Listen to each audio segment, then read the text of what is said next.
ලොව ප්‍රමුඛතම බ්ලොක්චේන් සහ ක්‍රිප්ටෝ මුදල් යටිතල පහසුකම් සපයන්නා වන බයිනෑන්ස් සිය නව වසරේ ප්‍රථම ප්‍රජා සත්කාර වැඩසටහන ලෙස බයිනෑන්ස් හොට් ලව් නමින් නව වැඩසටහනක් කොළඹදී සාර්ථකව පවත්වනු ලැබුවා.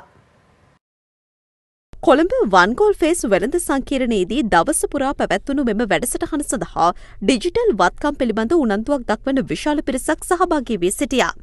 පෙරවරු 10 සිට රාත්‍රී 10 දක්වා පැවැත්වුණු මෙම සජීව ක්‍රියාකාරකම් තුළින් සහභාගී වූවන්ට බයිනෑන්ස් පරිසරය පිළිබඳව සමීප අත්දැකීමක් ලබා ගැනීමට අවස්ථාව හිමි වුණා.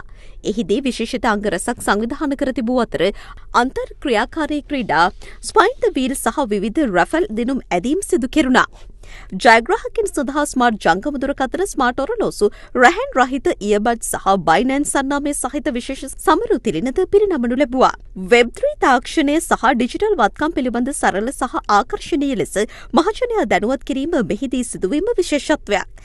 ශ්‍රී ලංකාව තුළ ඩිජිටල් වත්කම් පිළිබඳ ප්‍රජා මූලික සම්බන්ධතාවය ශක්තිමත් කිරීම සහ වෙබ්3 තාක්ෂණය පිළිබඳ ජනතාව තුළ පවතින උනන්දුව දිරිමත් කිරීම මෙම මුලපිරීමේ ප්‍රධාන අරමුණයි.